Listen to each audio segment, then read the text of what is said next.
ప్రవేశించుడి. నీవును నీ ఇంటి వారును ఒక్క వాడలోనే ఉండాలి, ఒక దేవాలయంలోనే ఉండాలి.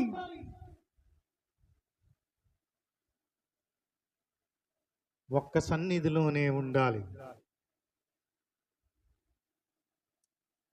నోవాహు అంటే ఆదరణ, విశ్రాంతి.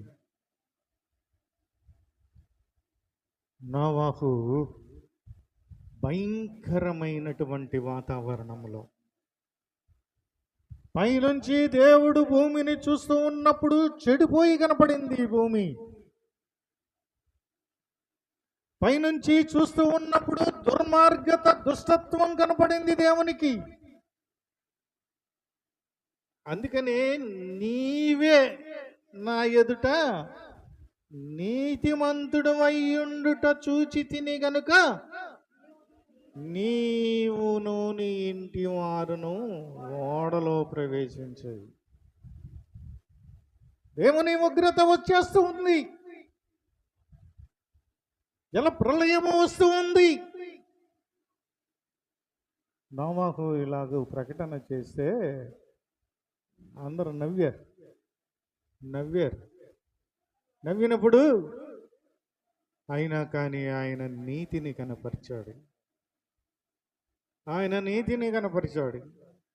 పేతురు ఏమన్నా చెప్పాడు చూడండి ఆయన గురించి. 1 పేతురు 3వ అధ్యాయము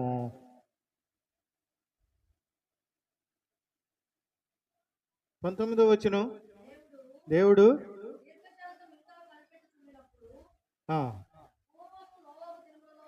పూర్వము నోవాహు దినములలో ఓడ సిద్ధపరచుచుండగా ఔదయులైన వారి యొద్దకు, అనగా చెరలో ఉన్న ఆత్మల యొద్దకు ఆయన ఆత్మరూపిగానే వెళ్ళి వారికి ప్రకటించెను.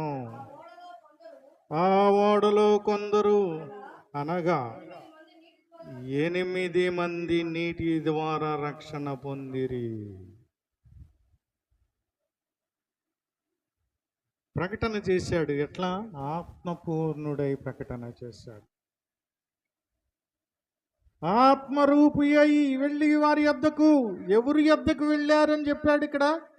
అవిధేయులైన వారి యొద్దకు, అనగా చెరలో ఉన్న ఆత్మల యొద్దకు.